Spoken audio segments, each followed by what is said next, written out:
Halo semuanya, selamat datang kembali di Basement Waterler, on Wu Things, King Togot, Flickr, dan Tavikulis. Terima kasih banyak untuk super chat $2 kalian John, Liveguila, dan Mechaveli. Terima kasih banyak juga untuk super chat $5-nya. Kalian benar-benar juara, serius. Terima kasih banyak atas dukungan keren ini, Stanley Smith. Terima kasih banyak untuk super chat $10-nya. Kamu benar-benar legenda dan kebaikanmu sangat berarti bagiku. Sekarang, mari kita lanjut ke rangkuman hari ini. Di episode sebelumnya, Hichan membuka tungkung. Nah, pilmu sudah siap. Sang Chengdong menatapnya dengan sangat tidak percaya. Pil ini bahkan jauh lebih hebat dari bayanganku. Pil asli bermotif 8 tingkat 4. Jika pria ini bergabung dengan aliansi obat, dalam 10 tahun, kita akan menjadi kekuatan nomor 1 di seluruh negeri. Sang Chengdong berkata dengan gembira, ambil saja herba apapun, aku tidak akan melarangmu. Lupakan 30%, ambil 50% pun boleh. Dichen menggelengkan kepala, herba itu tidak penting. Aku datang ke sini hanya demi satu tujuan. Aku ingin tahu di mana letak penjara hantu. Terkejut, Sang Chengdong bertanya, apakah kamu baru saja mengatakan penjara hantu? Tuan Dichen, kamu bisa menanyakan apa saja kecuali tentang penjara hantu. Aku akan menjawab pertanyaan lainnya. Tiba-tiba, Dichen menghancurkan dinding di belakangnya, lalu melangkah maju. Sang Chengdong, kamu sudah berjanji padaku. Aku sangat benci orang yang mengingkari janji mereka sendiri. Dengan gugup, Sang Chengdong menjawab, Tuan Dichen, bukan, karena aku tidak ingin memberitahumu tentang penjara itu. Kenyataannya adalah aku tidak bisa. Ketika aku memasuki penjara hantu, sebuah mantra khusus dipasang padaku. Jika aku mencoba membocorkan lokasinya kepada siapapun, aku akan langsung mati. Dichen mencengkeram tenggorokan Sang Chengdong dan mencoba menghancurkan mantra itu. Namun gagal, dia segera menyadari ini bukan mantra biasa. Tidak ada seniman bela diri biasa yang bisa merapal hal seperti ini. Seseorang dari Kunlan pasti ada di baliknya. Dichen menoleh ke seniornya, bisakah kau menghancurkan mantranya? Sang guru tua tersenyum, aku bisa menghancurkan mantra murah begini sambil tidur. Masalahnya adalah saat mantra itu hancur, orang yang merapalnya akan langsung tahu. Dichen mengernyit, itu masalah serius. Seniornya mengangguk, begitu mantranya hancur, mereka akan menyelidiki semua orang yang telah ditandai. Saat mereka tahu mantra pria ini lenyap, mereka akan langsung membunuhnya. Tapi aku punya solusi yang jauh lebih baik. Aku akan menghancurkan mantra pada setiap orang yang membawa kutukan ini secara bersamaan. Dengan begitu, mereka tidak akan tahu siapa yang melanggar lebih dulu atau siapa yang bertanggung jawab. Tentu saja, ini akan menguras sebagian energiku dan membuat kepergianku tiba lebih cepat. Jadi katakan padaku, nak, haruskah aku melakukannya atau tidak? Dichen menjawab tanpa ragu, ini terlalu penting. Sang guru tua tersenyum, kalau begitu, mari kita lakukan. Dia memindahkan kekuatannya ke dalam tubuh Dichen. Sekarang cobalah hancurkan mantra itu. Begitu Dichen mengaktifkan tekniknya, sambaran petir yang mengerikan memenuhi langit. Semua orang di luar tercengang, apa yang sedang terjadi. Bentar, coba lihat ini. Langit di atas ruang alkimia mendadak berubah total. Aku sendiri belum pernah merasakan aura semengerikan ini sebelumnya. Siapa yang bisa melakukan ini? Tepat saat itu, seseorang menghancurkan ponsel orang lain hanya dengan satu serangan. Seorang anggota aliansi berkata, kenyataan bahwa kamu menyaksikan fenomena seperti ini adalah berkah, tapi kamu malah mencoba merekamnya. Bagaimana jika rekamanmu menyinggung seseorang yang begitu kuat hingga biromu pun tidak bisa melindungimu? Sambaran petir raksasa menghantam tepat di atas ruang alkimia. Dichen menatap Sang Chengdong. Aku bahkan tidak merusak 1% pun dari tubuhmu saat menghancurkan mantra itu, jadi kenapa kamu berteriak seperti gadis kecil? Sang Chengdong memaksakan senyum, aku sangat ketakutan. Jika petir tiba-tiba mulai menghujani langit di sekitarmu, bukankah siapapun akan takut? Dia membatin dibandingkan dengan kekuatan pemuda ini. Aliansi obat dan semua kekuatan bela diri tidak ada apa-apanya. Dia ditakdirkan untuk menguasai seluruh Tiongkok suatu hari nanti. Dichen berkata, saatnya menyelesaikan ini. Dengan satu lonjakan kekuatan terakhir, dia menghancurkan mantra itu sepenuhnya. Adegan pun beralih ke penjara hantu. Seorang penjaga penjara mencibir para tawanan Tianzhen. Kalian sudah lama dikurung di sini, apakah kalian masih menolak untuk bicara? Sepertinya kalian sudah sangat betah di tempat ini, hingga berencana menghabiskan sisa hidup di sini. Tian Shen menjawab dengan dingin, kalian tidak akan pernah bisa membuat kami membocorkan apapun. Bagi kami, penjara ini hanyalah tempat kami masih bernapas. Kami sudah mati sejak lama. Bunuh kami, siksa kami. Kalian tidak akan pernah bisa menghancurkan kami. Penjaga itu menoleh ke arah Pei Nona Pei. Dia hanyalah pria biasa, tapi kamu adalah seorang jenius. Jika kamu memberitahu rahasianya, aku akan mengabulkan setiap permintaanmu. Pei menjawab dengan tegar, selama aku bersama Tian Shen, aku bisa menahan apapun lagi pula. Apalagi alasan hidupku yang tersisa? Penjaga itu menyeringai, apa kamu tidak peduli dengan putramu, Yi Chen? Wajah Pei langsung menggelap. Jangan berani-berani menyebut nama putraku, aku melihatnya mati dengan mata kepalaku sendiri. Aku tidak akan mempercayai satu kata pun yang kamu ucapkan. Aku sendiri yang mendorongnya ke jurang berbahaya itu. Setidaknya mati di sana lebih baik daripada jatuh ke tangan Master Naga. Penjaga itu tersenyum. Bagaimana jika kukatakan putramu masih hidup? Pasangan itu membeku, apa yang baru saja kamu katakan? Penjaga itu melanjutkan. Ungkapkan rahasiamu, mungkin setelah itu aku akan mempertemukanmu kembali dengan putramu. Tian Shen tertawa, dia putraku, jika dia benar-benar masih hidup. Dia akan menemukan kami suatu hari nanti. Dia tidak butuh bantuan dari anjing sepertimu. Wajah penjaga itu mendingin. Kamu masih tetap sombong seperti biasanya. Cukup bicaranya, mari kita selesaikan ini dengan rasa sakit. Sebelum dia sempat menyerang, sebuah sengatan hebat tiba-tiba menjalar ke seluruh tubuhnya. Pei menatapnya dengan bingung. Kenapa kamu berjoget seperti itu? Tian Shen mengedikkan bahu, siapa yang tahu? Lucu banget sir, tapi tunggu. Penjaga itu langsung membatin ketakutan seseorang menghancurkan mantraku dari jarak ribuan mil. Siapapun yang melakukannya sangatlah kuat, hingga aku tidak bisa melawan sama sekali. Siapa yang memiliki kekuatan semengerikan ini? Dia berteriak kesakitan, tolong aku. Setelah dia dibawa pergi, Pei berbicara pelan, Yi Chen, kita masih hidup.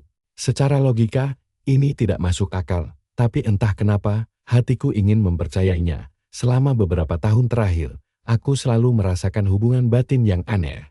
Ikatan antara ibu dan anaknya tidak akan pernah benar-benar putus. Itu sebabnya sesekali aku merasa Yi Chen kita masih hidup. Tian Shen tersenyum tipis, jika dia hidup, tidak ada yang bisa membuatku lebih bahagia dari ini. Aku tidak ingin dia berakhir sepertiku. Aku hanya ingin dia menjalani kehidupan yang damai dan bahagia. Itu sudah cukup. Dia menghela napas. Pei, aku berjanji akan membawamu kembali ke keluarga Zhang dengan kejayaan, tapi aku gagal. Pei dengan lembut menggenggam tangannya, kamu tidak melakukan kesalahan apapun selama aku bersamamu. Bahkan penjara ini terasa seperti surga. Di tempat lain, penjaga yang terluka itu dikelilingi oleh beberapa sosok berkerudung. Salah satu dari mereka bertanya, aku sudah menyembuhkan lukamu, tapi siapa yang menyerangmu? Penjaga itu menggelengkan kepala, tidak ada yang menyerangku. Aku memasang mantra pengikat jiwa pada semua orang yang memasuki penjara hantu. Seseorang menghancurkan mantra-mantra itu. Serangan balik tersebut melukai jiwaku dengan parah. Sosok-sosok berkerudung itu terkejut, mantramu dihancurkan dari jarak ribuan mil. Tampaknya sosok yang luar biasa kuat telah muncul, dan orang itu pasti terhubung dengan seseorang di dalam penjara hantu. Pergilah menyelidik, cari semua orang yang memasuki penjara hantu selama 30 tahun terakhir. Orang yang bertanggung jawab pasti terhubung dengan salah satu dari mereka. Kembali ke ruang alkimia. Sang Chengdong menatap Yi Chen dengan rasa hormat. Yang baru, Tuan Yi Chen, kekuatanmu benar-benar tidak masuk akal. Yi Chen menjawab, sekarang ceritakan semua tentang penjara hantu padaku.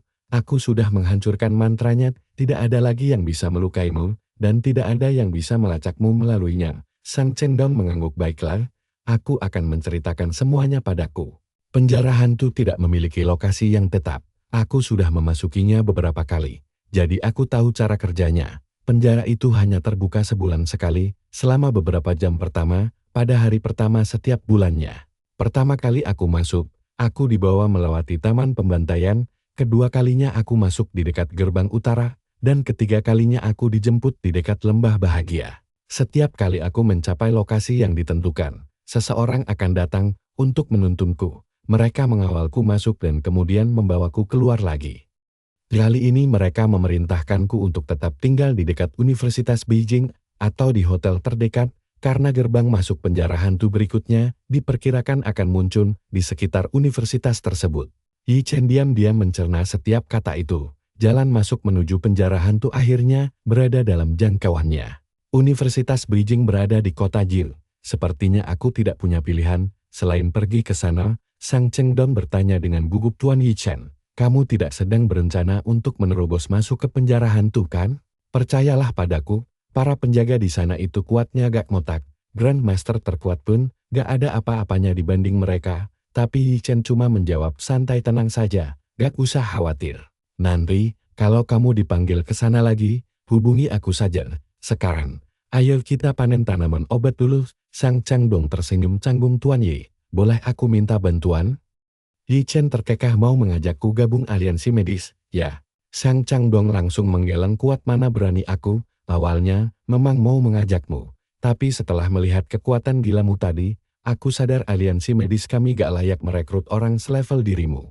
Aku cuma berharap kamu bersedia menjadi konsultan utama aliansi medis kami. Tenang saja, kamu bebas mampir ke sini kapanpun kamu punya waktu senggang. Yi Chen membalas, kamu orang baik, tapi aku sangat menghargai kebebasan dan gak suka diikat. Sang Changdong buru-buru menjelaskan, siapa juga yang mau mengekangmu. Cuma namamu saja yang dipajang di sana. Kamu bisa datang sesukamu dan kami gak akan pernah menuntut apa-apa darimu. Dia membatin pemuda ini benar-benar luar biasa. Bahkan sekarang pun, aku tahu dia masih menyembunyikan banyak rahasia besar. Kalau kami bisa menjalin hubungan baik dengannya, aliansi pasti bakal untung besar. Yi Chen akhirnya mengangguk, baiklah, aku terima tawaranmu. Tapi ingat, ini cuma gelar. Aku bisa mundur kapan saja aku mau. Dalam hati Yi Chen membatin aliansi medis punya banyak stok tanaman obat langka, jelas menguntungkan. Sang Changdong pun langsung tersenyum girang, ayo ikut aku. Aku akan menunjukkan tanaman obat yang pasti kamu suka. Keluar dari sana, Yi Chen langsung bergerak kilat, panen cepat. Zhu Yao sampai melongo melihat kecepatannya. Para anggota aliansi pun dibuat melongo. Gila, dia gak cuma ambil tanaman biasa, tapi juga menyapu bersih tanaman paling langka yang stoknya cuma 1-2 biji saja. Salah satu tetua pun bertanya dengan gemetar. Ketua Sang Changdong, apa kita tidak memberinya terlalu banyak? Sang Changdong malah tertawa, Tuan Yi, ambil saja sesukamu. Kamu itu konsultan utama kami. Mana mungkin kami menolakmu? Para tetua cuma bisa saling pandang pasrah. Benar juga, mereka lupa kalau konsultan utama mereka ini masih sangat muda. Setelah selesai, Zhu Yao pun mengantarkan Yi Chen kembali ke kediamannya. Saat menyetir pergi, dia tersenyum sendiri, Tuan Yi kelihatan senang banget hari ini. Begitu keluargaku tahu keuntungan besar yang kami dapat, mereka pasti bakal girang setengah mati. Tiba-tiba, ponselnya berdering nyaring. Begitu telepon diangkat, wajahnya langsung pucat, gawat. Sementara itu, Yi Chen masuk ke rumahnya yang sudah berantakan total tanpa ada siapapun, Luca pun lenyap. Tapi tunggu dulu, disinilah kekacauan sebenarnya dimulai. Zhu Yao datang panik, Tuan Yi, gawat.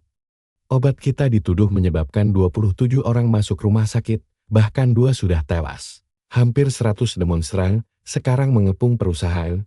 Grup Tencent benar-benar dalam krisis besar. Sunni dan Jia sudah memulai konferensi pers darurat untuk menenangkan massa. Wajah Yi Chen seketika sedingin es, bawa aku ke grup Tencent. Sekarang juga, aku sendiri yang meracik obat itu. Mustahil bisa meracuni orang. Ayo kita cari tahu siapa bajingan di balik semua ini. Di grup Tencent, Sunni sedang setengah mati menenangkan kerumunan massa. Tolong semuanya tenang dulu. Produk kami baru beredar beberapa hari saja, dan setiap butirnya diproduksi dengan standar kualitas paling tinggi. Sangat mustahil obat kami membahayakan orang. Tapi massa berteriak balik, penipu, pembohong. Orang tua kami sekarang sekarat di rumah sakit gara-gara obat busuk kalian. Tiba-tiba, seorang pria bertopi melempar telur tepat ke wajah Sunni, kurang ajar. Di saat itulah, Yi Chen tiba dan langsung menghajar para perusuh itu tanpa ampun. Berani-beraninya kalian menyakiti orang gak bersalah.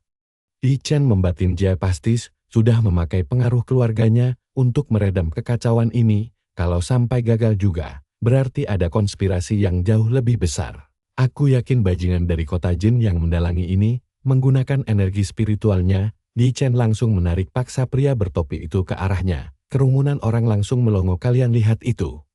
Dia menarik orang tuma dengan lambaian tangan saja. Yi Chen menatapnya tajam. Orang biasa pasti bakal gemetar ketakutan melihat aksiku tadi. Tapi kamu sama sekali gak kaget. Sepertinya, kamu seorang kultivator bela diri. Sekarang katakan, siapa yang menyuruhmu? Pria itu langsung berakting drama. Semuanya lihat. Dia mau membunuhku. Orang ini adalah Yi Chen, bos pemilik perusahaan sialan ini. Mereka gak cuma menjual obat palsu, tapi juga menganggap kita semua seperti kecoak. Masa pun berteriak marah, kalian keterlaluan. Jangan semena-mena pada rakyat kecil. Yi Chen menjawab dengan dingin, mereka memang orang biasa, jadi kubiarkan pergi. Tapi kamu itu seorang praktisi bela diri. Kamu tahu betul siapa aku, jadi kenapa nebet banget mau mati? Cepat katakan siapa dalangnya. Pria itu masih terus berpura-pura bicara, omong kosong apa kamu? Aku cuma pelanggan biasa. Keluargaku masuk rumah sakit gara-gara obatmu. Apa aku gak punya hak buat protes? Yi Chen langsung membantingnya keras-keras, ke tanah. Pukulan tadi itu balasan, karena kamu melempar telur ke pacarku. Nah lo, rasakan itu.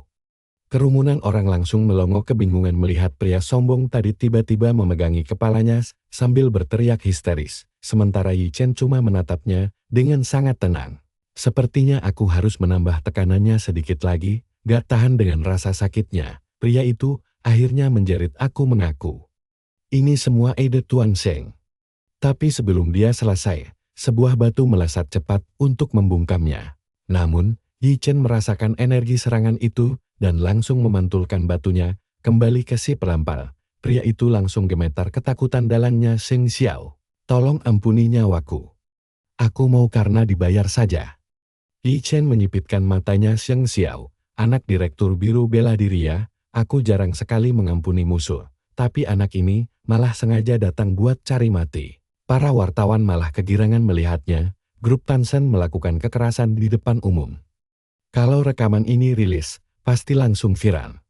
Tepat di saat itulah, Ying mendadak muncul di lokasi. Kalian dilarang menyebarkan rahasia negara. Semuanya harus ikut kami untuk dimintai keterangan, tangkap mereka semua. Yang gak bersalah akan dibebaskan. Tapi yang sengaja bikin rusuh bakal dihukum berat. Para wartawan langsung protes, kami gak salah apa-apa. Kalian gak berhak menangkap kami. Siapa kalian sebenarnya? Kami bakal lapor polisi.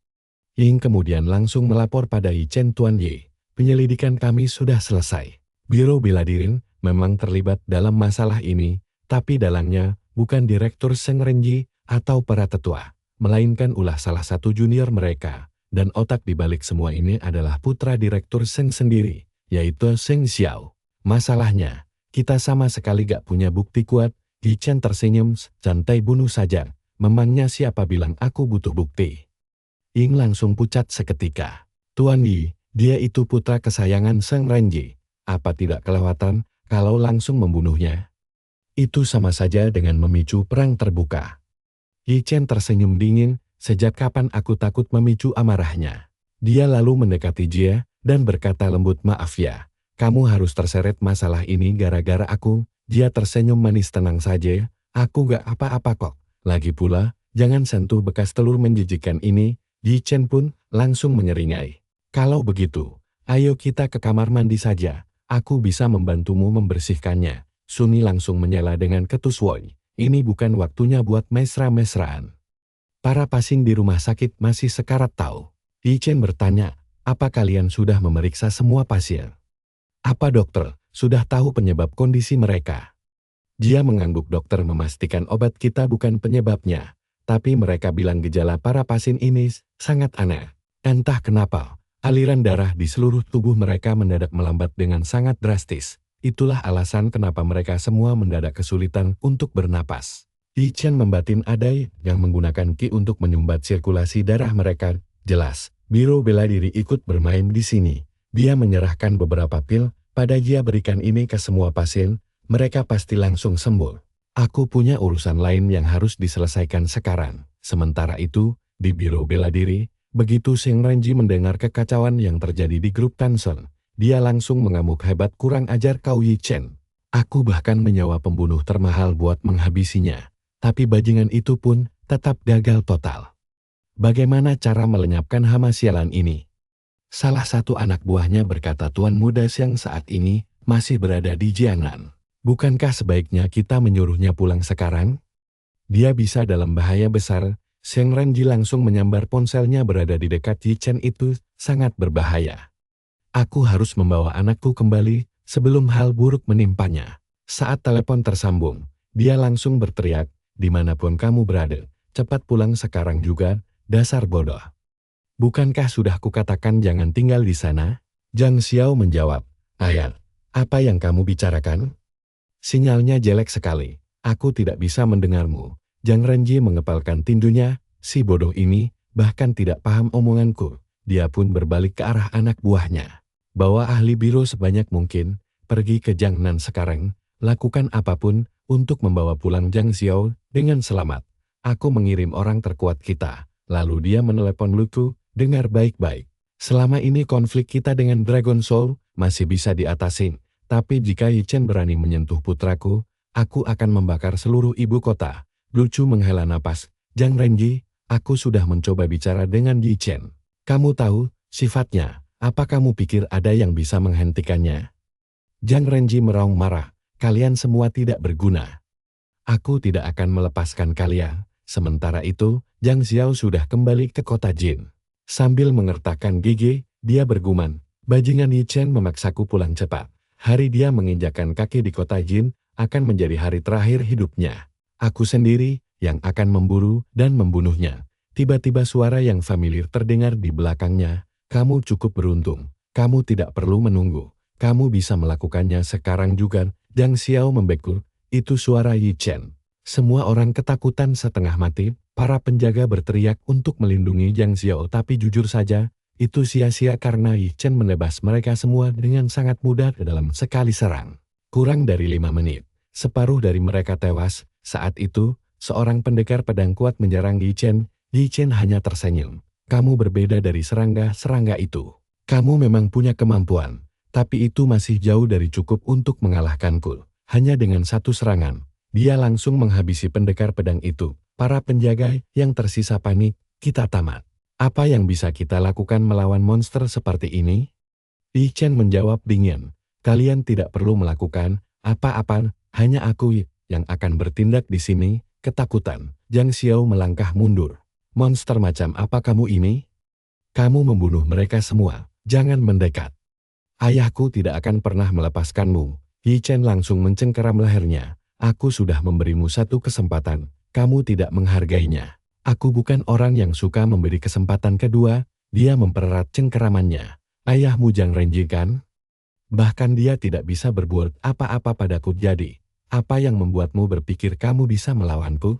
Aku akan membunuhmu hari ini, dan besok ayahmu giliran berikutnya. Tepat saat Yi Chen hendak menghabisinya, ponselnya berdering, itu dari ketua Ju. Yi Chen, dengarkan aku, ampuni Zhang Xiao. Sambil menangis histeris, Zhang Xiao memohon. Aku bersumpah tidak akan pernah menentangmu lagi. Tolong ampuni aku sekali ini saja. Ketua Ji melanjutkan, dia adalah putra kesayangan Zhang Renji. Jika terjadi sesuatu padanya hari ini, Zhang Renji akan membakar seluruh kota ini, bahkan bisa membawa bencana bagi negara. Yi Chen menjawab tenang, jika bajingan itu berani mengancam negara, aku sendiri yang akan membunuhnya. Ketua Ji menghela napas, aku tidak punya pilihan lain. Yi Chen, biarkan Zhang Xiao hidup. Sebagai gantinya, aku akan memberitahumu identitas asli dari Raja Naga. Yi Chen berpikir, membunuhnya sekarang tidak akan menghasilkan apa-apa. Membiarkannya hidup malah lebih menguntungkanku.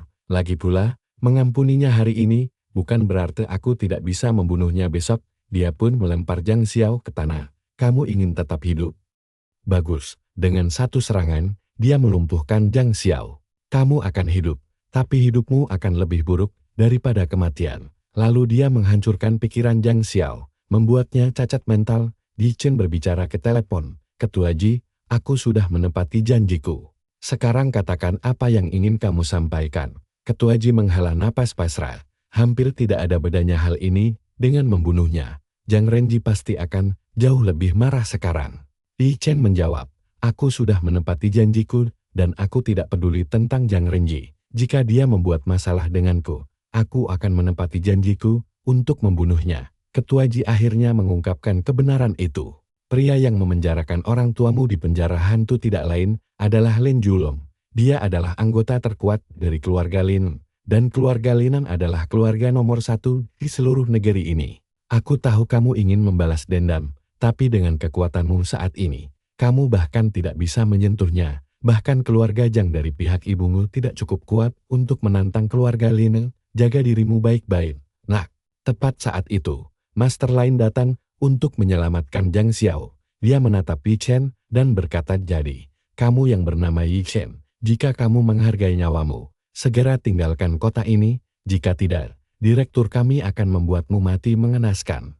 Yi Chen berkata tenang, tidak masalah, aku akan mengunjungi biro seni bela dirimu dalam beberapa hari, mari kita lihat apa yang sebenarnya bisa dilakukan direkturmu. Master itu berpikir gugup, aku yakin bisa membunuh anak ini, tapi entah kenapa, aku punya firasat yang sangat buruk, lebih baik aku membawa tuan muda keluar dari sini dulu, tidak ada gunanya membuat masalah hari ini. Dia menatap Yi Chen dan berkata, aku melepaskanmu kali ini, nak, tapi lain kali, aku tidak akan memberi ampun. Yi Chen menyeringai, tidak, kamulah yang melarikan diri dengan ekor terkulai di antara kaki. Adegan beralih ke rumah sakit. Zhang Renji bertanya marah, dokter, kenapa diam saja? Bagaimana keadaan putraku?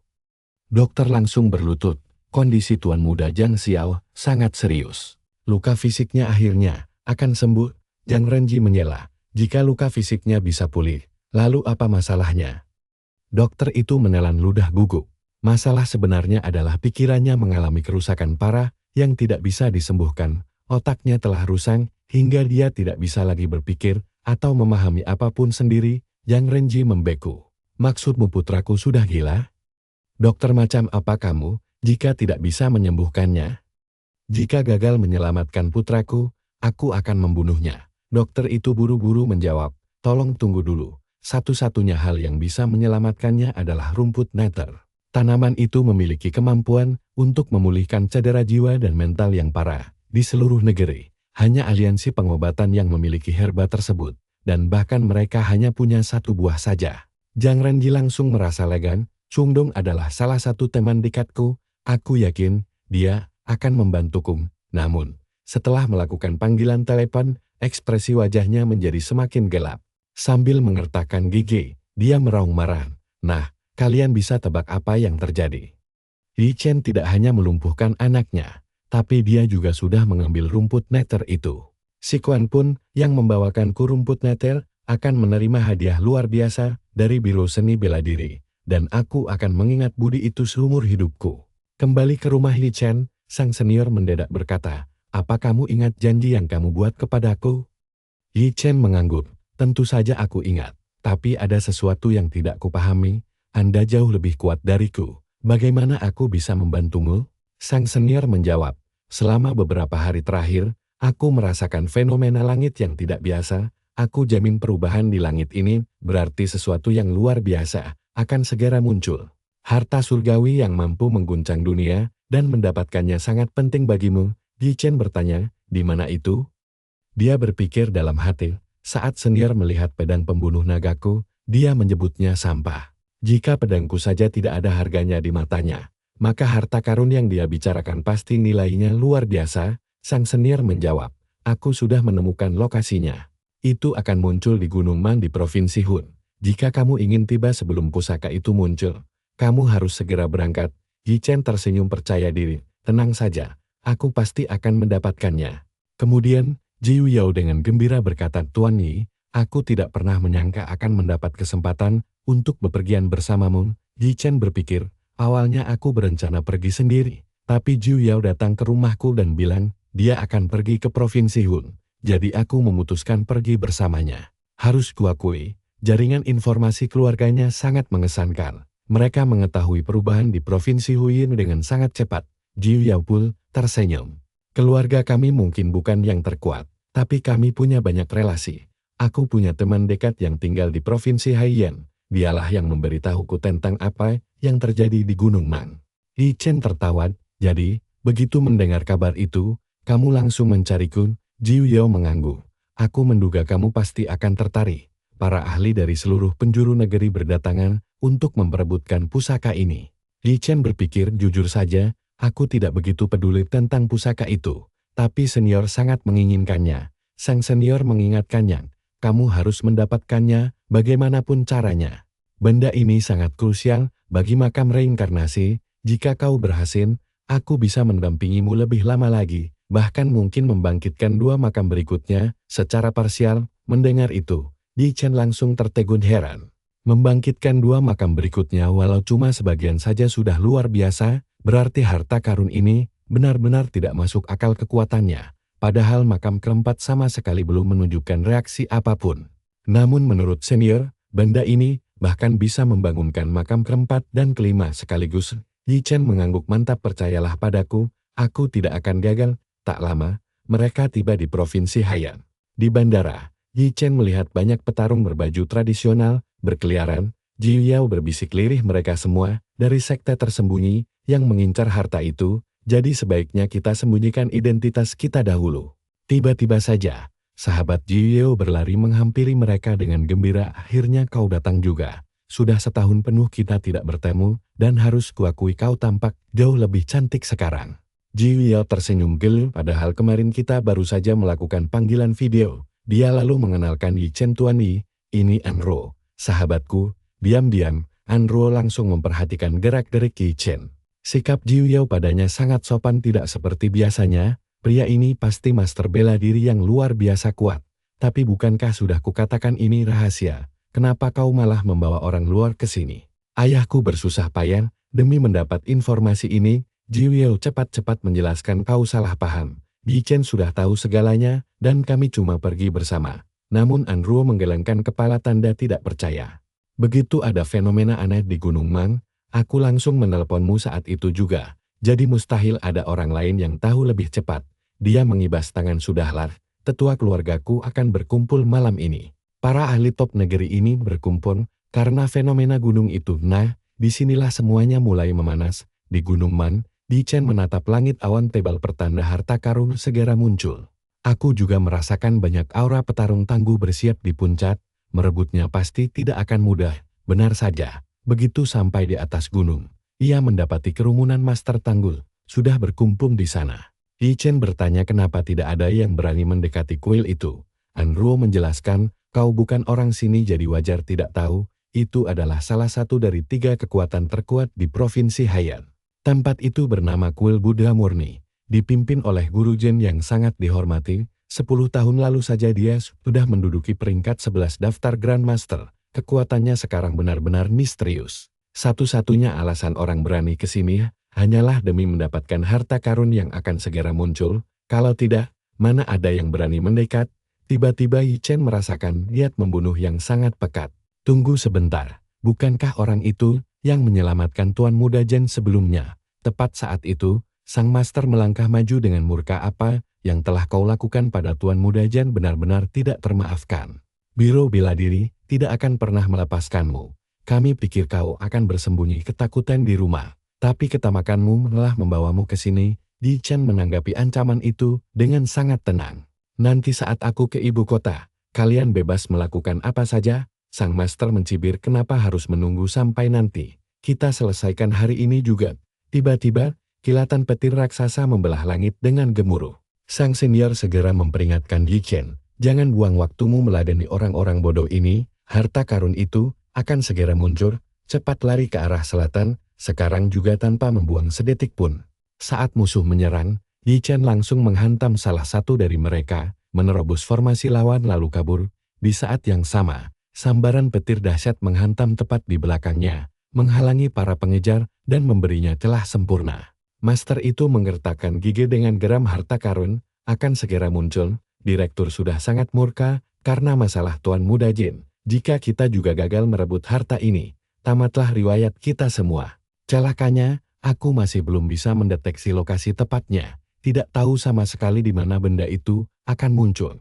Tiba-tiba saja, ledakan dahsyat mengguncang area bagian selatan gunung tersebut dengan hebat. Semua orang berseru harta itu pasti muncul di selatan. Bahkan Ketua Wiro pun terkejut setengah mati, itu kan arah pelarian Yi Chen. Apakah ini kebetulan semata atau dia benar-benar bisa meramal masa depan? Sambil berlari kencang, Yi Chen membatin akhirnya tiba juga. Begitu memasuki area tersebut, Ia merasakan hawa hangat yang sangat pekat menyelimuti tubuhnya. Sang senior mendesak cepat. Jangan berhenti sekarang. Kita belum sampai. Jangan istirahat dulu sebelum mencapai kuil itu. Di Chen bertanya dengan penasaran senior. Bagaimana bisa kau mengetahui lokasi tepatnya dengan begitu cepat? Sang senior menjelaskan orang lain hanya sibuk menatap awan. Tapi aku menganalisis medan, letak kuil, dan setiap jengkal gunung ini, hingga menemukan adanya formasi raksasa yang sengaja dipasang di sini. Harta itu akan muncul tepat di pusat formasi, yang mana adalah tempat kita berdiri sekarang. Di Chen mengernyitkan dahi, jika ini formasi pembunuh, bukankah sangat berbahaya bagi kita? Sang senior mengangguk. Memang berbahaya, jika aktif sepenuhnya. Tapi sekarang formasi ini, hanya mengumpulkan energi spiritual dan telah kehilangan 90% kekuatan aslinya. Setelah sekian lama, tempat ini akhirnya memadatkan sebuah batu roh yang sangat kuat. Yi Chen memungut batu roh itu, sambil tersenyum puas, energi spiritual di dalamnya benar-benar luar biasa melimpah. Namun mendadak, ia merasakan deteksi bahaya dari serangan mendadak di belakangnya. Ia langsung melompat mundur dan berteriak menantang siapapun di sana. Dan boom, musuh baru tiba-tiba muncul sambil bertepuk tangan. Memuji kehebatan petarung nomor 1 Provinsi Jiangnan ini. Sebagai putra Pe dan Tencent, kau benar-benar membawa kehormatan bagi keluarga Pain. Yi Chen menyipitkan mata. Kau tampaknya tahu banyak tentang diriku. Jadi siapa kau sebenarnya? Pria itu menyeringai. Aku tamu keluarga Jiang. Aku tahu keluarga Jiang tidak memedulikanmu. Tapi karena darah Jiang mengalir di tubuhmu, serahkan batu roh itu dan aku akan membiarkanmu pergi hidup-hidup. Yi Chen hanya membalasnya dengan senyuman dingin. Jika merasa mampu, silakan ambil sendiri. Karena aku tidak punya kebiasaan memberi sedekah. Sang master tertawa keras. Tadinya aku berniat melepaskanmu. Tapi sekarang aku paham kenapa keluarga Jiang tidak pernah menghargaimu. Orang yang akan menghabisi nyawamu adalah Jiang Ban. Begitu kalimatnya selesai, ia langsung melancarkan serangan dahsyat yang gagal ditahan Yi Chen, hingga membuatnya terpental mundur dengan keras. Baru saat itulah Yi Chen menyadari lawannya menggunakan pusaka yang sangat kuat. Aku sudah mendengar banyak tentangmu. Jadi tunjukkan kemampuan terbaikmu sekarang. Di saat kritis itu, sang senior segera menjelaskan. Sarung tangan itu dibuat dari pusaka spiritual yang tidak sempurna. Andai kultivasimu tidak serendah ini, jurus dariku pasti bisa menghancurkannya dengan mudah. Berhentilah menyalurkan energi sejati milikmu itu. Gunakan saja kekuatan iblis darat untuk mengalahkannya. Yi Chen mengangguk setuju, lalu memutuskan mengistirahatkan pedang pembunuh naganya sejenak. Melihat hal itu, master dari keluarga Jiang langsung tertawa meremehkan. Pedang itu adalah satu-satunya penopang hidupmu. Tampaknya kau sudah pasrah menerima ajalmu sekarang. Ia melancarkan rentetan serangan bertubi-tubi, lalu tertawa lagi. Aku benar-benar kagum padamu. Kau mampu bertahan jauh lebih lama dari dugaanku. Anak seusiamu harusnya sudah mati sejak tadi. Yi Chen tersenyum tipis. Aku sudah cukup bermain-main denganmu. Sekarang saatnya mengakhiri semua ini. Detik berikutnya, ia melepaskan kekuatan iblis darah dan menghantam dengan telak hingga lawannya tewas seketika. Yi Chen menyadari kekuatan iblis darah ini luar biasa mengerikan, namun juga sangat menguras energinya. Aku harus segera pergi sebelum master lain datang. Sayangnya, semua sudah terlambat karena puluhan ahli bela diri kini telah mengepung posisinya dari segala arah. Salah satu dari mereka berteriak, serahkan harta itu atau kau tidak akan turun dari gunung ini hidup-hidup. Yi Chen membalas santai, apakah harta ini milik bapakmu? Siapa yang pertama mendapatkannya, dialah pemilik sahnya. Master lain maju dan menyela harta ini, muncul di wilayah kami. Jadi otomatis menjadi milik aliansi bela diri lokal. Orang luar sama sekali tidak punya hak untuk memilikinya. Serahkan sekarang dan kami ampuni nyawamu, atau gunung ini akan menjadi kuburanmu. Jiu Yao langsung terkejut melihat pemimpin keluarga Susan berada di sana menghadapi Yi Chen secara langsung. Dia segera berbisik pada Anru, itu ayahmu. Tolong cegah dia bertarung melawan Yi Chen, karena Yi Chen sangat berbahaya dan pertempuran ini tidak akan berakhir dengan damai. Menyadari kehadiran putrinya, Susan mengernyitkan dari apa yang kau lakukan di sini. Cepat mundur, karena pertempuran akan segera dimulai. Anru memohon ayah, dia teman Jiu Yao. Tolong lepaskan dia. Su Xian langsung tertawa terbahak-bahak. Jadi, dia ini pacar Jiu Yao? Sebenarnya masalah ini sekarang jadi jauh lebih mudah. Kalau bocah ini menyerahkan hartanya, kita biarkan dia hidup. Tapi kalau menolak, dia pasti mati. Dia cuma temanmu. Jadi aku beri dia satu kesempatan ini. Zhu Yao melangkah maju dan membantah. Tapi paman, harta karun itu tidak dimiliki siapapun, belum ada seseorang yang menemukannya terlebih dahulu. Kalau Yi Chen yang menemukannya duluan, maka itu miliknya. Tetua itu mengangguk. Secara aturan kamu memang benar sekali. Tapi siapa yang peduli aturan di dunia bela diri? Ini bukan lagi wilayah Jiangnan. Ini adalah provinsi Huil. Bocah ini tidak cukup kuat untuk menyimpan harta karun sehebat itu. Zhu Yao cemberut. Tapi itu kan sama saja dengan perampokan. Su Xian membalas, sebut saja sesukamu. Nak, karena kamu kenal putriku, aku beri kamu satu peluang. Kami akan memastikan kamu pulang dengan selamat. Para ahli di sekitar berbisik, Su Xian ini licik sekali. Dia cuma ingin merampok tanpa terlihat mencolok. Yi Chen tersenyum dingin. Su Xian, karena kamu kenal temanku, aku juga beri kamu kesempatan. Bawa keluargamu dan pergi sekarang. Jika tidak, jangan salahkan aku atas apa yang terjadi nanti. Semua orang tertawa terbahak-bahak. Saudara Su Xian, itu memalukan sekali. Apa gunanya menjadi salah satu keluarga terpandang di provinsi ini, kalau anak kecil saja tidak mau mendengarkanmu? Wajah Su Xian pun langsung berubah menjadi sangat gelap.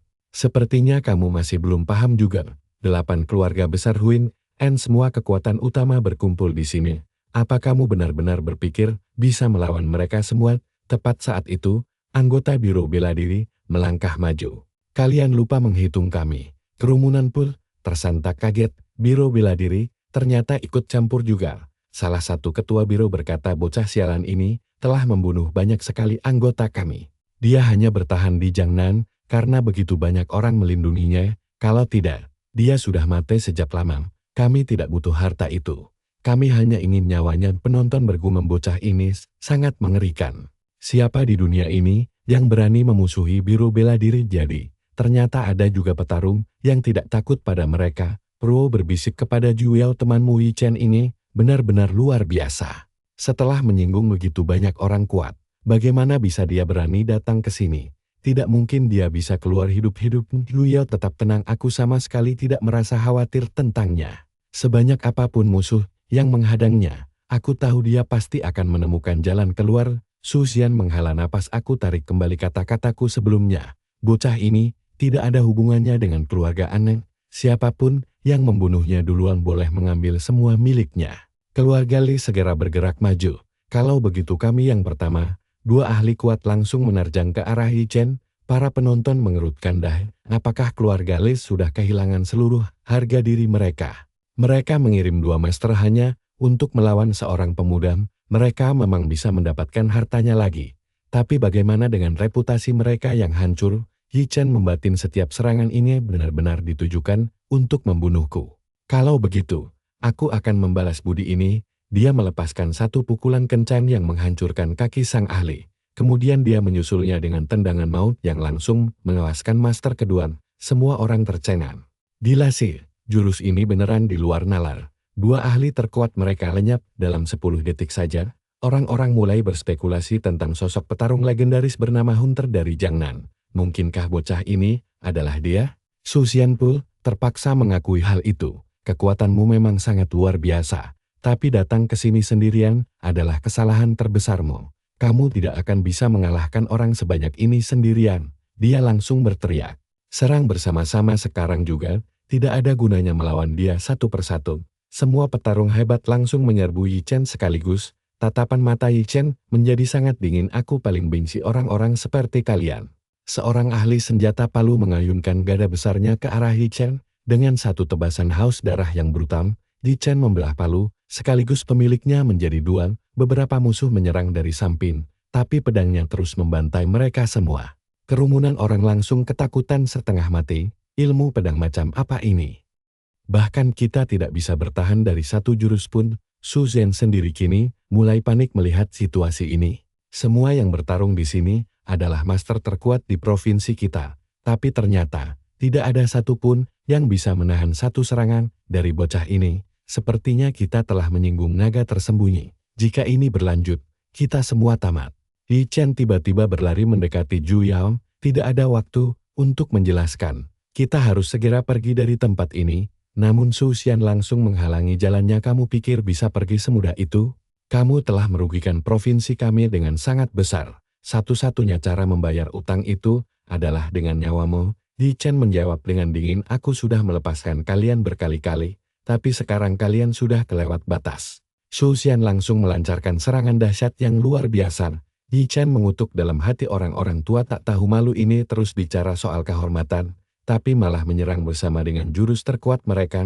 Kalau 1 lawan 1, sudah kuhabisi semua.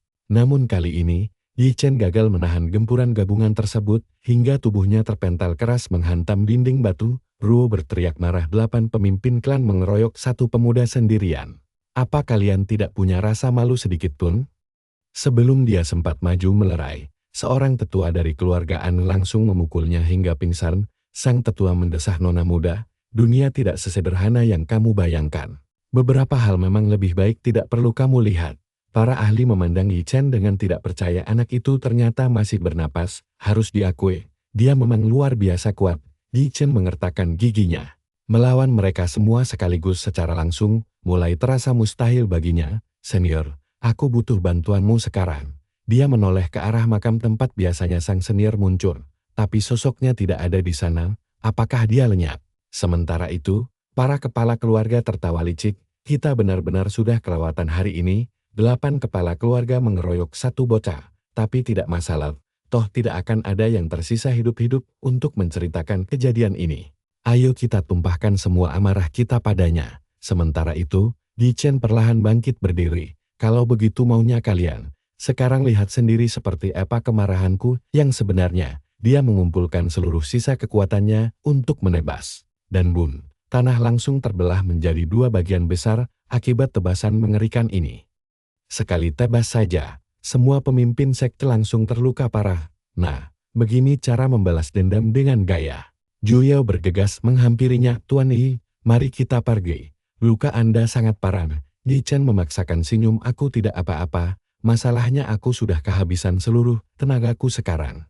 Seandainya aku bisa meluncurkan satu serangan lagi saja, aku pasti sudah menghabisi mereka semua. Salah satu ahli biro perlahan bangkit berdiri kembali saat tenaga bocah itu benar-benar sudah habis total. Siapapun yang menginginkan harta itu, boleh mengambilnya.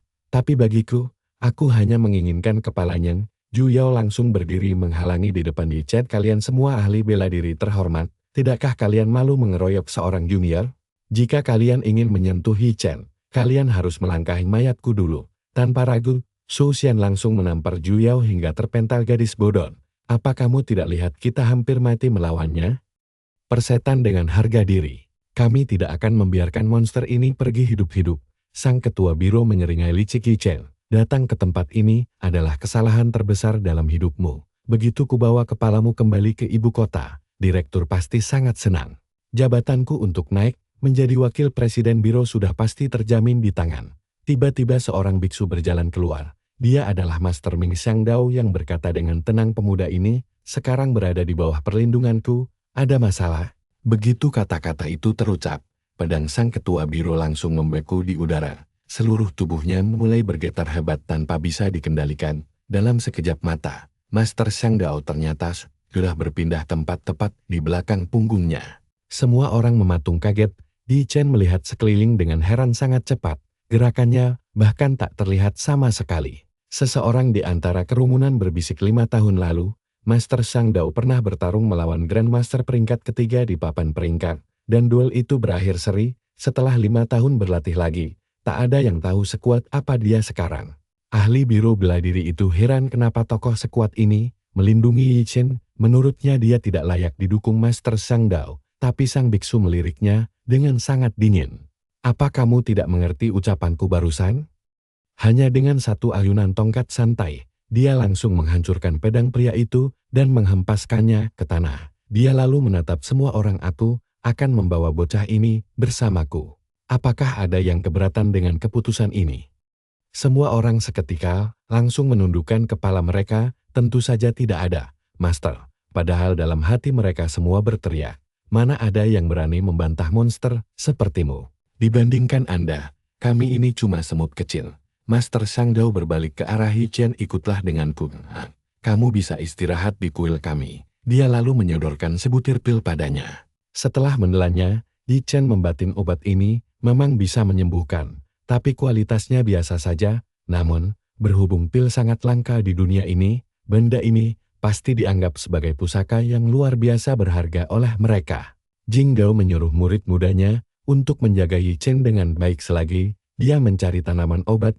Yi Chen pun bertanya, kenapa kau menyelamatkan nyawaku? Jing Gao hanya tersenyum penuh misteri. Kalau ku beritahu sekarang, kau mungkin tidak akan bisa tidur malam ini. Jadi istirahatlah dan kita bicara besok pagi. Mendengar itu, Zhu Yao menunduk sambil meminta maaf karena telah menyeret Yi Chen ke sini. Yi Chen dengan lembut menyentuh pipi Zhu Yao yang habis ditampar sambil bertanya, apakah masih sakit? Dia merasa bersalah karena Zhu Yao ditampar gara-gara dirinya, lalu bersumpah akan membalas perbuatan Susan setelah sembuh. Zhu Yao menggeleng cepat dan merasa ini tidak seberapa. Sambil tersenyum, Yi Chen menegaskan janji harus ditepati. Tak lama kemudian, dia pun masuk ke dalam makam reinkarnasi. Sang senior menatapnya lalu bertanya, apakah Yi Chen menyalahkannya? Fei tidak membantu kemarin. Yi Chen tersenyum lebar dan berkata bahwa keberuntungannya justru sangat bagus. Bahkan ketidakhadiran senior membawa berkah tersendiri. Pertama, naga darah miliknya kini menjadi jauh lebih kuat. Bahkan dia merasa sudah sangat dekat dengan terobosan berikutnya. Senior itu mengangguk namun mengingatkan bahwa manfaat terbesarnya adalah batu spiritual itu. Tiba-tiba saja, retakan mulai muncul di makam keempat dan kelima. Yi Chen langsung terkejut karena merasakan energi spiritual di tempat ini mendadak melonjak dengan sangat luar biasa. Bahkan Gunung Kun pun tidak memiliki energi spiritual sebanyak ini. Sambil tersenyum misterius, sang senior menghancurkan batu spiritual tersebut dan memperlihatkan sebuah manik bercahaya yang disebut manik jantung. Benda ini menyimpan energi spiritual bumi selama 1000 tahun dan hanya muncul sekali tiap milenium. Beruntung sekali para kultivator zaman sekarang ini sangatlah lemah dan tidak tahu apa-apa. Kalau tidak mendapatkan manik ini, pasti mustahil karena di zaman kami dulu, mencarinya sesulit menggapai langit. Awalnya sisa waktuku tinggal 3 hari lagi sebelum menghilang. Tapi berkat benda ini, aku bisa bertahan 10 hari lagi bersamamu. Dalam 10 hari itu, lakukan kultivasi tertutup. Aku akan mengajarkan semua teknik yang ku ketahui. Mendengar hal itu, Yi Chen langsung membungkuk penuh rasa hormat. Senior, kau tidak pernah memintaku memanggilmu guru. Tapi aku tulus ingin menganggapmu guruku sendiri. Sang senior menghela napas, lalu berujar bahwa kelak Yi Chen mungkin menyadari bahwa mereka hanya memanfaatkannya saja. Kau tidak tahu seberapa berat beban yang harus kau pikul nanti karena masa depanmu sangat tidak terduga sampai kami pun tidak bisa membantumu.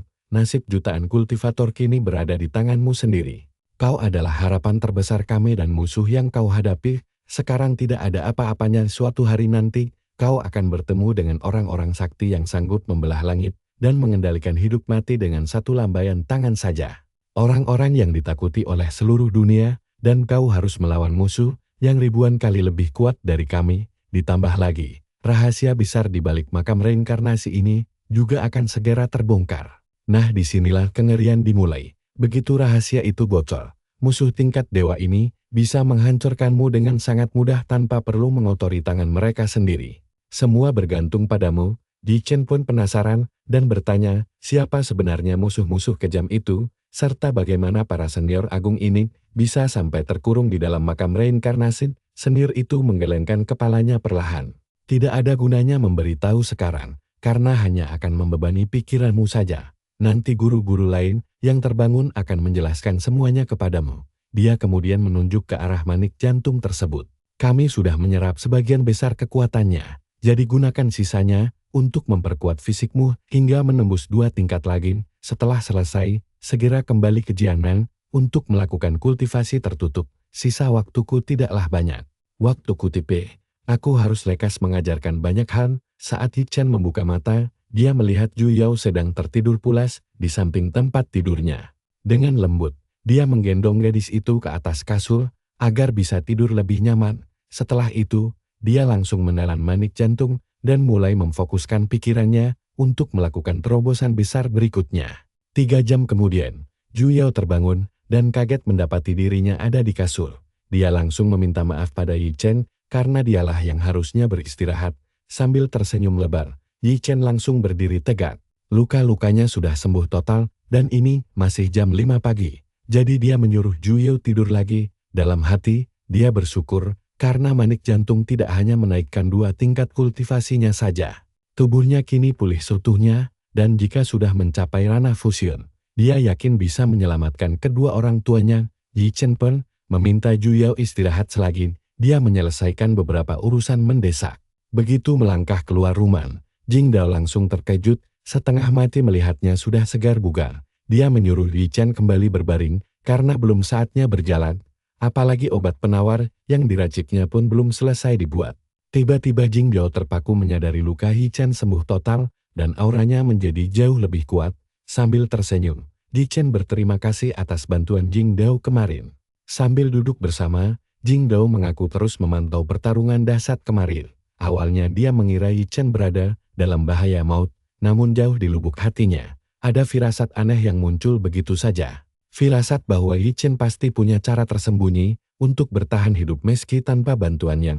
Itulah mengapa dia sengaja baru bertindak di detik terakhir, lalu menyuruh muridnya menyebarkan rumor bahwa dialah yang merebut pusaka itu. Aman sekarang, para petarung tidak akan lagi memburu Yi Chen. Yi Chen menatapnya penasaran, karena ini adalah pertemuan pertama mereka berdua. Kita bahkan tidak pernah bertemu sebelumnya, jadi kenapa dia mau repot-repot membantu? Nan, Jing Dao tersenyum, karena dia memang sudah siap membongkar rahasia besar di balik semua ini. Dia lalu mengeluarkan sebuah leontin giok di hadapan Yi Chen, dan menanyakan, apakah dia mengenalinya. Yi Chen langsung terbelalak kaget, karena itu adalah leontin milik ibunya yang selalu dipakai. Bagaimana benda itu bisa ada pada Jing Dao? Sambil menghela napas panjang, Jing Dao berkata bahwa masih banyak misteri orang tuanya yang belum Yi Chen ketahui faktanya. Dia sudah mengenal ibunya selama lebih dari 30 tahun semenjak awal memasuki dunia kultivasi. Saat itu, dia bahkan belum mengenal peringkat Grandmaster dan tidak sengaja menyinggung salah satu keluarga terkuat di ibu kota, hingga membuat dirinya diburu habis-habisan oleh puluhan ahli bela diri tangguh. Bisa dibilang situasinya saat itu jauh lebih mengenaskan daripada kondisi Yi Chen kemarin, dan dia sudah pasrah akan mati, sebelum akhirnya ibu Yi Chen mendadak muncul menyelamatkan nyawanya. Begitu ibumu maju melindungiku, keluarga itu langsung ciut dan tidak berani berkutik. Semua orang tahu bahwa dia adalah sosok paling berharga di dalam keluarga Jiang yang agung. Di masa itu, tidak ada satupun orang di ibu kota yang berani menyinggungnya. Ibumu adalah jenius tiada tanding. Namun anehnya dia sangat membenci seni, bela diri dan hanya mendambakan kehidupan yang normal saja. Kendati begitu, keluarga Jiang terus mencekokinya dengan sumber daya kultivasi. Karena enggan memakainya, dia secara sembunyi-sembunyi memberikan semua sumber daya berharga itu kepada Jing Dao. Berkat bantuan itulah, dia bisa mencapai level kekuatannya yang sekarang, sehingga bantuan apapun darinya tidak akan pernah cukup untuk membalas kebaikan ibumu yang luar biasa lembut itu. Jing Dao pun terdiam sejenak sebelum melanjutkan ceritanya. 5 tahun lalu, orang tuamu berkunjung ke kuil ini saat aku sudah menjadi ahli bela diri terkenal di Santero Negeri. Sambil menyerahkan leontin giok ini, mereka meminta bantuan untuk menyelamatkan Yi Chen. Jika bahaya menimpa keluarga Yi kelak, mereka tidak pernah memikirkan keselamatan diri sendiri, melainkan hanya keselamatan anaknya saja. Yi Chen mengepalkan tinjunya menyadari kedua orang tuanya sudah tahu mara bahaya akan datang. Mereka menitipkannya pada Jing Dao demi keselamatannya, namun sengaja tidak membiarkannya tinggal di sana, karena tahu Jing Dao belum cukup kuat menghadapi musuh sejati mereka secara langsung. Jing Dao melanjutkan kisahnya, bahwa dia terlambat 2 jam saat bencana menimpa keluarga Yi. Nihil, dia mencari kemana-mana, namun gagal menemukan Yi Chen, hingga membuatnya murka, dan bersumpah menyelidiki dalangnya demi membalas dendam. Sayangnya begitu tahu dalang aslinya, Jing Dao sadar dirinya sangat mustahil membalas dendam. Sejak itulah dia berlatih tanpa henti, agar bisa membalaskan kematian mereka. Yi Chen pun terdiam membisu. Ayah dan ibuku sudah menyiapkan jalan, agar aku bisa bertahan hidup. Sayang, mereka tidak menyangka, kalau musuh kami jauh lebih kejam dari perkiraan. Jing Dao menatapnya, dengan serius sambil berkata, bahwa dia kini sudah jauh lebih kuat. Aku rasa sekarang sudah layak menjadi gurumu. Maukah menerimaku sebagai guru? Aku akan ajarkan semuanya. Yi Chen pun langsung membungkuk hormat. Terima kasih atas tawarannya. Tapi aku sudah punya guru. Jing Dao tersenyum lalu berkata tidak masalah. Jika kelak menemui kesulitan, cari saja dia dan dia akan selalu siap membantu. Yi Chen lalu bertanya satu hal lagi. Apa yang kau ketahui tentang Lin Guang? Raut wajah Jiang Dao langsung berubah seketika. Lin Guang dia tidak menyangka bocah ini tahu nama itu. Tapi Yi Chen masih terlalu lemah untuk menghadapi orang sekuat dia. Perbedaan kekuatan mereka benar-benar sangat jauh. Jiang Dao memperingatkan bahwa membalas dendam dan menghancurkan keluarga Leni tidak akan pernah semudah itu. Sebelum mencapai peringkat 10 besar Grandmaster, jangan pernah sekali-kali berani pergi ke ibu kota. Yi Chen membatin bahwa pria tua ini tidak akan membocorkan apa-apa lagi. Baiklah, sudah waktunya dia pergi, karena ada urusan yang harus diselesaikan. Sebagai bentuk terima kasih, karena telah menyelamatkan nyawanya, dia ingin memberikan hadiah kecil. Semoga berguna. Jiang Dao menerimanya sambil tersenyum namun tetap menegaskan nasihatnya. Jangan ke ibu kota, di sana tempat mati konyol. Tanpa kekuatan cukup, pergi ke sana sama saja bunuh diri. Yi Chen hanya tersenyum tipis mendengarnya. Mereka pasti akan bertemu lagi. Pertama, Yi Chen akan membantu Zhu Yao menyelesaikan masalah di sini sebelum kembali ke Jiangnan. Saat Yi Chen pergi, Jiang Dao membatin bahwa bocah itu pasti tidak akan mendengarkan nasihatnya. Begitu dibuka, dia langsung terbelalak kaget. Coba bayangkan pil pola 8 tingkat 4, bagaimana bisa bocah ini punya harta karun dewa. Adegan beralih ke kediaman keluarga An. Susan berbicara di hadapan para tetua yang berkumpul bahwa dia memanggil mereka semua untuk membahas Yi Chen saat ini. Masalah terbesar mereka bukanlah anak itu, melainkan Jiang Dao. Tanpa perlindungan Jiang Dao, Yi Chen bukan apa-apa. Seorang tetua menjawab dengan percaya diri, agar sang ketua tidak perlu khawatir, karena musuh terluka parah. Peluangnya hidup sangat tipis, dan kalaupun selamat, kekuatannya tidak akan pernah pulih seperti dulu. Tetua lain menambahkan, mereka sudah menempatkan orang di kaki gunung. Selama di atas sana dia aman, tapi Jiang Dao tidak bisa mengasuhnya selamanya. Begitu dia turun gunung, tamatlah riwayatnya. Wu langsung memohon kepada ayahnya agar meminta maaf pada Yi Chen demi kebaikan mereka. Merekalah yang bersalah. Tindakan kemarin sungguh tidak termaafkan. Susan langsung berteriak murka bertanya, siapa yang mengizinkannya bicara, minta maaf pada bocah itu. Jangan harap hal itu akan pernah terjadi. Dia tidak akan pernah melepaskan bocah tengil itu begitu saja. Susan bahkan sudah menyewa pembunuh bayaran dari Istana Zoom tanpa peduli biayanya. Bocah itu wajib mati. Tetua lain kemudian bertanya nasib gadis muda yang bersamanya. Bagaimana dengan gadis bersamanya? Kudengar dia dari keluarga Zhu di Jiangnan. Hubungannya dengan Yi Chen bisa jadi ancaman. Susan langsung mendengus sinis. Potong rumput harus sampai ke akarnya, agar masalah tidak pernah muncul kembali. Dia langsung protes keras dan memohon kepada ayahnya agar mengampuni Zhu Yao, karena dia adalah sahabat dekatnya yang baru saja bertemu lagi. Susan meraung marah menyuruhnya diam, karena sudah gila. Mendadak, sesosok tubuh melayang menghantam aula dengan sangat keras. Yi Chen berjalan masuk dengan santai. Kalian beruntung, karena jika bukan demi Zhu Yao, dia sudah menghabisi mereka semua. Begitu Yi Chen datang, semua orang melongo tidak percaya. Bagaimana mungkin dia bisa pulih total hanya dalam waktu 1 hari? Yi Chen menatap dingin sekelilingnya. Tidak akan ada yang keluar hidup-hidup hari ini, karena mereka telah melewati batas yang salah. Susan malah tertawa mengejek. Menganggap remeh ancaman Yi Chen yang berani menerobos masuk ke rumahnya, serang dan bunuh bocah ini sekarang juga. Jika gagal membunuhnya hari ini, keluarga mereka akan menjadi tertawan. Hanya dengan sekali tebas, Yi Chen menyapu bersih beberapa ahli sekaligus. Tanpa dihabisi sekarang, entah seberapa menakutkan kekuatannya nanti. Lewat satu serangan susulan, Yi Chen mementalkan semua orang ke belakang hingga dia berdiri tepat di depan Susan. Satu-satunya alasan pria itu masih bernapas adalah karena dia telah berani menampar temannya. Yi Chen menoleh ke arah Zhu Yao dan menyuruhnya mendekat untuk membalas tamparan tersebut. Zhu Yao pun ragu karena tidak tega menampar ayah sahabatnya sendiri. Tuan Yi, tak usah begini. Tapi Yi Chen membalas dingin, kenapa dia masih saja membela orang-orang jahat itu? Susan dari awal sama sekali tidak berniat mengampuninya. Sekarang dia terluka dan tidak bisa melawan. Pilihan ada di tangan Zhu Yao, mau mendengarkannya atau tidak.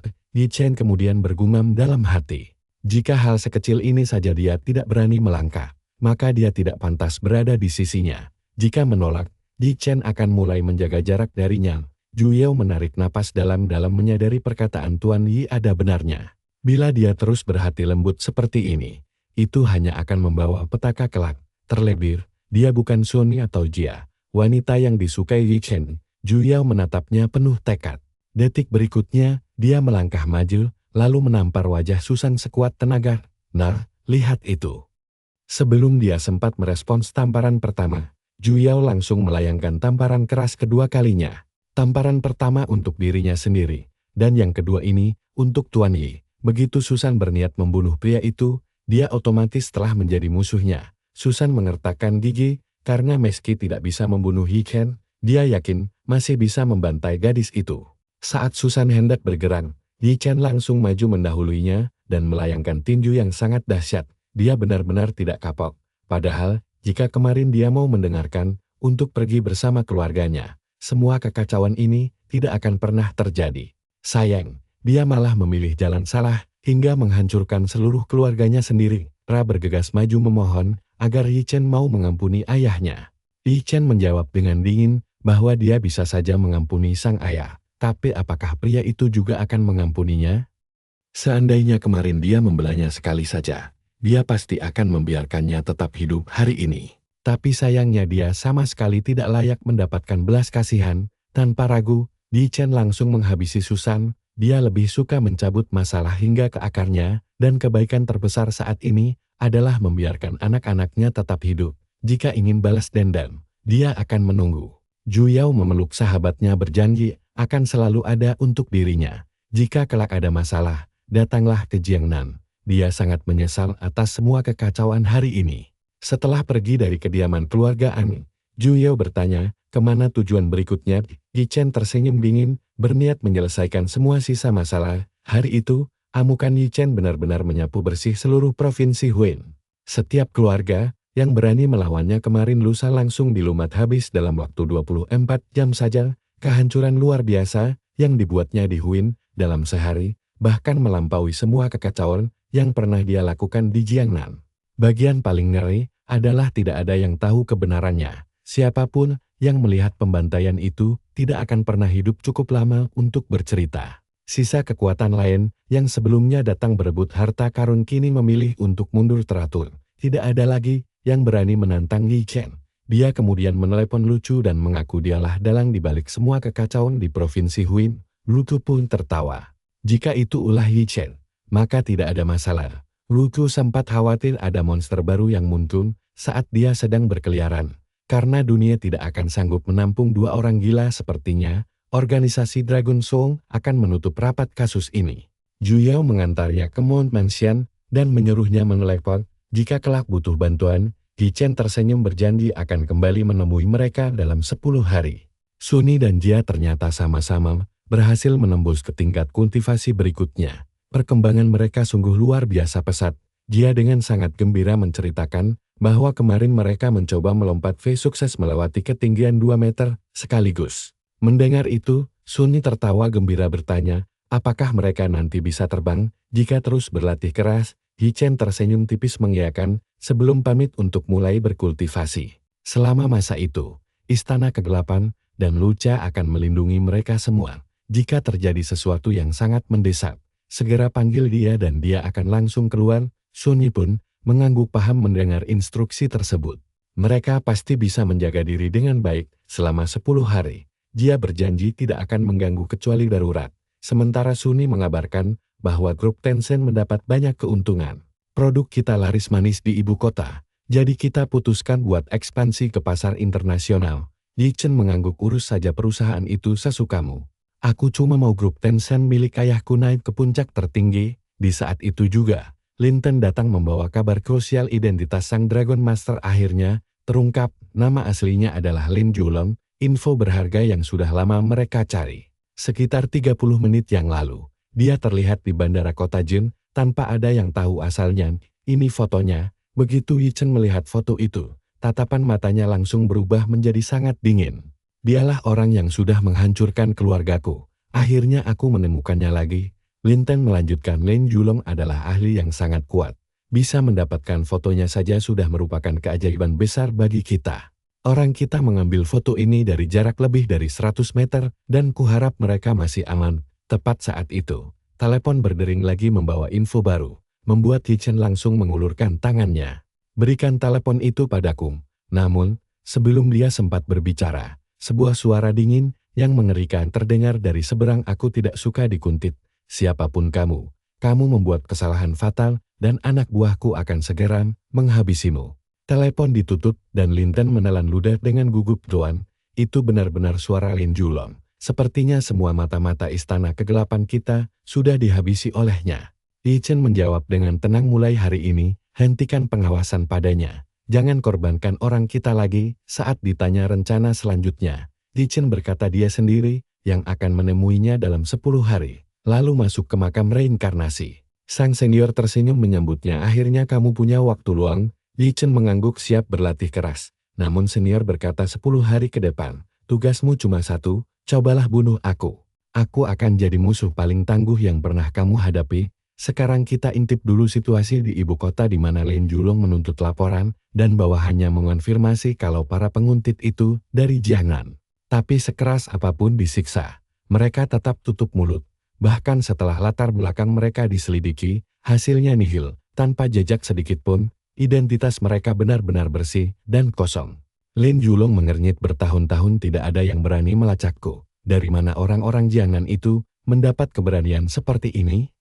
Teruskan penyelidikannya sekarang juga. Begitu kita tahu siapa dalang di balik semua ini, kita akan langsung melenyapkan mereka. Salah satu bawahan lalu bertanya dengan sangat hati-hati kenapa tuannya tiba-tiba kembali ke ibu kota setelah lama menghilang. Belum sempat dia selesai bicara, Lin Julong langsung menghajarnya hingga berlutut memohon ampun karena lancang. Lin Julong menatapnya dengan sangat dingin. Lain kali, aku tidak cuma akan mematahkan lenganmu, tapi aku akan langsung menebas kepalamu. Dalam hati dia heran, tidak mungkin ada orang di negara ini yang bisa mengancamku. Lalu kenapa guru menyuruhku datang ke sini? Kilas balik muncul. Gurunya menatap tajam Julong. Aku sudah meramal masa depanmu. Takdirmu akan berakhir tragis di ibu kota jika kita tidak melenyapkan ancaman itu sebelum terlambat. Namun Lin Julong malah tertawa sangat percaya diri. Guru, apa memang benar-benar ada orang di negara ini yang bisa mengancam keselamatanku? Sebutkan saja siapa mereka. Biar ku habisi seluruh keluarganya sampai ke akar-akarnya tanpa perlu aku turun tangan sendiri. Gurunya menggelengkan kepala. Jangan merasa dirimu tak terkalahkan. Aku bahkan tidak bisa melacak sedikit pun identitas orang itu, dan hal itu membuktikan betapa mengerikannya dia yang sebenarnya. Sementara itu, Yi Chen terus berlatih keras, sampai 5 hari berlalu dengan sangat cepat. Sang senior tertawa kecil. Ada apa? Kamu bahkan belum bisa menyentuh ujung kuku jariku sedikit pun. Yi Chen membatin, aku sudah memakai semua jurus dan taktik yang kupunya, tapi tetap saja kalah telak setiap saat, dan benar saja. Sesaat kemudian senior kembali menjatuhkannya ke tanah dengan mudah. Ini belum selesai, tidak ada waktu buat bersantai di sini. Yi Chen mengeluh, senior kan kultivator kuno yang sangat kuat. Sedangkan aku baru berlatih selama 5 tahun. Jelas ada jurang perbedaan besar di antara kita. Ini tidak adil. Sambil menyerang lagi, senior membalas, aku sudah menekan kultivasiku. Sekarang aku cuma memakai kekuatan ranah Tuyan. Yi Chen mengernyit, tapi aku kan baru di ranah fusi. Aku harus melewati 9 tahap ranah fusi dulu sebelum bisa mencapai ranah Tuyan. Senior pun tersenyum, apa kamu tahu kenapa aku memilih ranah ini? Bagiku, kultivator ranah Tuyan itu cuma seperti semut saja. Pikirkan baik-baik, apa yang akan kamu lakukan kalau musuh yang jauh lebih kuat mengeroyokmu sekaligus? Musuh tidak akan bermain adil, bahkan puluhan sampai ratusan kultivator hebat bisa saja memburumu bersamaan tanpa ampun. Dunia persilatan tidak pernah mengenal kata adil. Di tingkatmu sekarang, mungkin kamu bisa menang melawan satu orang yang agak kuat. Tapi bagaimana kalau 10 musuh menyerangmu secara serentak? Bagaimana kalau 100 orang? Di sanalah kamu akan sangat membutuhkan jurus yang kuajarkan ini. Karena sekarang sudah tiba saatnya bagiku untuk mewariskan ilmu andalanku kepadamu.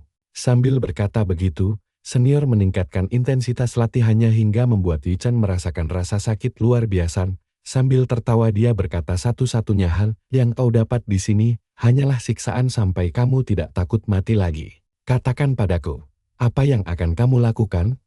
Yi Chen menatapnya tanpa rasa takut. Aku akan membantai semua musuhku, bahkan jika musuh itu adalah dirimu. Senior langsung tertawa. Nah, Baru ini mental Yi Chen yang ingin kulihat. Latihan mengerikan itu terus berlanjut hingga 10 hari berlalu sepenuhnya. Yi Chen tersenyum puas menyadari kalau teknik bertarung, refleks, dan kecepatan reaksinya kini sudah meningkat sangat drastis hanya dalam 10 hari. Sang senior mengangguk penuh kepuasan, sepertinya kamu akhirnya paham betul apa tujuan utama latihan kejam kita ini, dan aku sangat senang melihat perkembangan naga darahmu yang luar biasa. Setiap kali lolos dari maut, naga darahmu akan berevolusi menjadi jauh lebih kuat, dan makin besar hasrat membunuhmu. Kekuatannya juga akan berlipat ganda. Ingat ini baik-baik, ini bukanlah energi kultivasi biasa. Ini adalah sistem kekuatan yang sepenuhnya berbeda. Jika dikuasai, kamu akan melangkah jauh melampaui imajinasimu. Selamat datang di jalan pembantaian.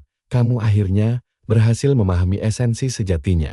Yi Chen khawatir dalam hati apa gurunya ini juga akan menghilang seperti para senior sebelumnya. Dia lalu menatap seniornya dengan tulus dan bertanya, apakah dia masih menolak mengangkatnya sebagai murid resmi? Aku sudah menganggapmu sebagai guruku sendiri. Senior tersenyum hangat. Apa kamu tahu kenapa dulu aku melarangmu memanggilku guru? Karena dulu kamu belum layak, tapi sekarang keadaannya sudah jauh berbeda. Kamu sudah menguasai semua ilmu yang kuwariskan. Jadi mulai sekarang kamu berhak memanggilku guru. Yi Chen membungkuk hormat mengucapkan terima kasih, membuat senior tertawa dan menyuruhnya menghentikan drama perpisahan ini. Lagi pula, ini sama sekali bukan pertemuan terakhir kita di dunia ini, tapi omong-omong, apa kamu tahu alasan kenapa tempat mistis ini dinamai makam reinkarnasi? Saat kamu menemukan arti sejati dari reinkarnasi, sudut pandangmu tentang tempat ini akan berubah total. Kita pasti bertemu lagi. Tapi karena waktuku sisa 20 detik, aku akan langsung mewariskan 3 teknik pedang berharga kepadamu. Jurus ini dikenal sebagai pedang pembelah langit yang bisa menghancurkan hukum surga. Nah, kalian harus perhatikan bagian ini. Baik-baik, teknik pertama adalah tebasan naga yang sangat dahsyat. Mata Yi Chen langsung terbelalak takjub menyaksikan seni pedang tertinggi gurunya. Senior menjelaskan kalau tebasan naga bisa membelah langit dan sungai. Lalu teknik kedua adalah bintang jatuh. Dan jurus terakhir pedang pembelah langit. Ini adalah teknik terkuat sekaligus tersulit, karena langsung melepaskan 8 tebasan pedang secara bersamaan hingga mustahil bagi musuh untuk menghindarinya. Yi Chen membati, kalau aku bisa menguasai ketiganya, tidak akan ada yang mampu menandingiku lagi. Senior lalu menambahkan, kalau berkat manik roh itu, 2 makam lagi akan segera bangkit. Begitu kekuatanmu bertambah sedikit lagi, 2 kultivator kuno tangguh lainnya akan muncul untuk melatihmu. Jadi jadikan ini kartu as utamamu. Yi Chen mengangguk mantap. Aku mengerti, guru.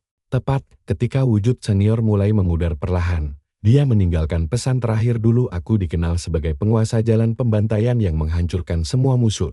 Tapi kuharap muridku kelak bisa melampauiku dan berdiri di puncak tertinggi dunia ini. Sampai jumpa lagi. Setelah keluar dari makam, Yi Chen langsung memanggil Lu Cha dan Lin Ten untuk menanyakan situasi yang terjadi selama dia melakukan kultivasi tertutup.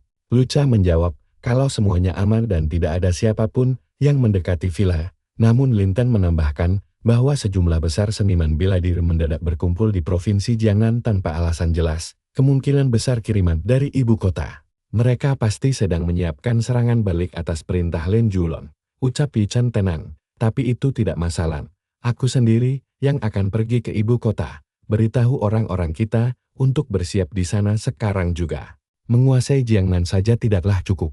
Pengaruh kita harus sampai ke ibu kota juga. Lin Tian mengangguk lalu berkata, aku tahu ibu kota jauh lebih kuat. Tapi guru, aku akan berusaha sekuat tenaga untuk jadi lebih hebat. Tepat saat itu, Lu Chu dan Ying datang. Maaf mengganggu, saat pertama kali kemari, kami dengar Anda sedang bertapa. Jadi kami baru bisa menemui Anda sekarang setelah menunggu cukup lama. Yi Chen tersenyum tenang. Kalian tidak mungkin kemari tanpa alasan penting, jadi katakan apa yang kalian butuhkan? Lu Chu menjawab, Dragon Soul sedang terlibat banyak konflik dan misi kami mendadak melonjak drastis. Semua obat pemberianmu sudah habis terjual, jadi kami ingin membeli lebih banyak lagi. Kami siap membayar berapapun harga yang kamu minta. Tapi Yi Chen hanya melambaikan tangannya. Tidak perlu seformal itu. Dia memberikan 200 pil begitu saja sambil bertanya, apakah ini cukup? Dalam hati dia berpikir, pil kualitas rendah ini sudah tidak berguna bagiku, bahkan tadinya mau kubuang saja. Jika Dragon Soul memakainya, Mereka berutang budi padaku dan banyak nyawa terselamatkan. Aku sudah terlalu banyak membunuh belakangan ini. Jadi menyelamatkan orang bukanlah hal buruk.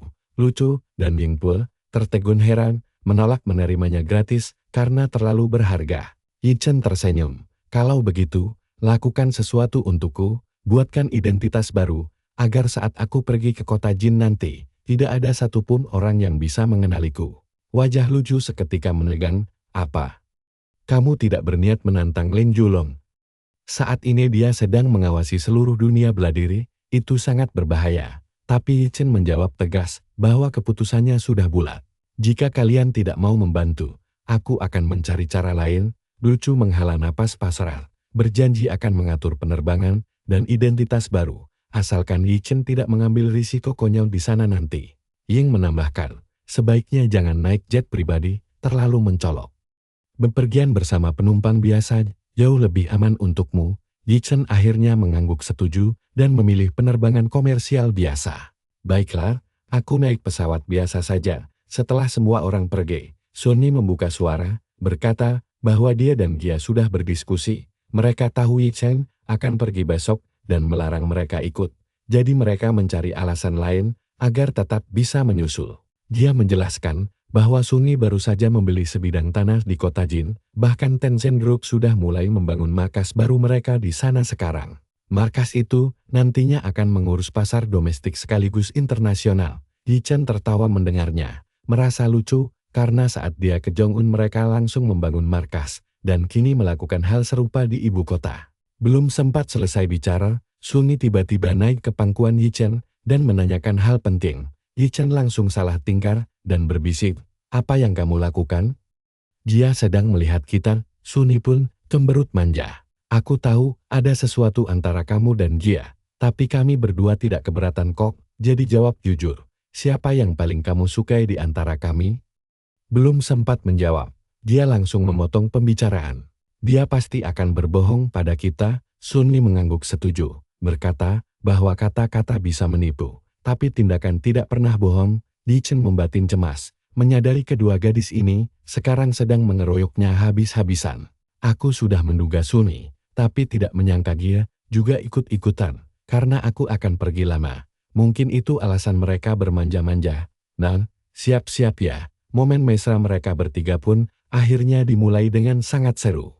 Segera setelah itu, Yi Chen naik pesawat biasa menuju ibu kota. Dia berpikir, Dragon Soul saat ini masih menyiapkan identitas palsu untuknya. Sambil menunggu, dia memutuskan mencari info sebanyak mungkin tentang penjara hantu. Sementara itu, gadis di depannya diam-diam memperhatikannya, karena Yi Chen sama sekali tidak membawa bagasi dan terus melamun tanpa mengucapkan sepatah kata pun sejak naik. Pria ini sangat misterius dan tampan sekali. Batin si gadis sambil tersenyum manis lalu bertanya, apakah Yi Chen berasal dari Jiangnan? Namun Yi Chen mengabaikannya. Dia pun membuka maskernya dan beralasan hanya memakainya karena cuaca buruk. Ayo mengobrol, kalau tidak penerbangan ini akan membosankan sekali. Dia sangat percaya diri bahwa setelah pria itu melihat wajah cantiknya, dia tidak akan diabaikan lagi. Sialnya, Yi Chen kembali tidak memedulikannya. Dengan kesal dia menegur, karena merasa diabaikan, ibunya langsung menghentikannya dan memperingatkan Yuyu agar tidak mengganggu penumpang lain, serta memintanya fokus belajar karena dia baru saja diterima di Universitas Beijing. Kamu harus belajar giat. Mendengar itu, Yi Chen akhirnya bersuara, menanyakan apakah putrinya kuliah di Universitas Beijing. Yuyu tersenyum bangga dan menyombongkan nilainya yang jauh di atas standar masuk kampus tersebut. Hal itu membuktikan kalau aku ini genius. Ibunya tertawa canggung mendengar kesombongan putrinya, lalu meminta maaf karena anaknya memang sangat belak-belakan berbicara.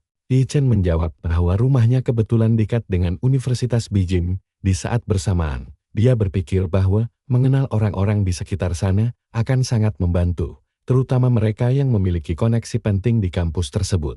Yuyu mengernyit heran, tidak ada area perumahan di dekat Universitas Beijing. Apa kamu tinggal di hutan belantara? Kamu pasti berbohong, tuduhnya. Yi Chen hanya bisa menghela napas pasrah di dalam hati. Harusnya aku tidak usah mengajak bicara. Gadis ini terlalu jeli. Beberapa saat kemudian, dia melihat Yuyu panik mengobrak-abrik tasnya sambil bergumam telah mengemas sesuatu di hotel tadi pagi. Di mana obat itu sekarang? Dia memanggil pramugari karena melupakan obat ibunya yang sangat krusial. Tepat saat itu, seorang dokter berdiri menawarkan bantuan untuk memeriksa sang ibu yang mengidap sindrom sesak napas akut. Ibunya sudah minum obat itu bertahun-tahun. Setelah memeriksa, dokter itu mengernyit kesal dan memarahi Yuyu karena membiarkan penderita penyakit separah itu naik pesawat tanpa membawa obat daruratnya. Ketinggian bisa membuat kondisi sesak napas ini memburuk dengan cepat. Segera minta kapten untuk melakukan pendaratan darurat di kota terdekat sekarang juga, atau nyawa ibumu tidak akan bisa diselamatkan lagi. Sebelum Yuyu pergi menemui kru, Yichen berkata dengan tenang agar tidak khawatir karena dia bisa menyembuhkannya dalam waktu 5 detik saja tanpa membuang waktu. Dia langsung memulai pengobatan daruratnya. Dokter itu berteriak marah, menyuruh anak ingusan seperti Yichen berhenti main-main karena kondisi pasien sangat kritis. Jika terjadi hal buruk akibat menunda penanganan medis, apakah dia mau bertanggung jawab? Entah dari mana datangnya bocah nekat ini. Di saat ginting itu, kapten pesawat datang dan menanyakan lisensi medis Yichen, menegaskan bahwa dia akan diseret ke jalur hukum jika bertindak ceroboh.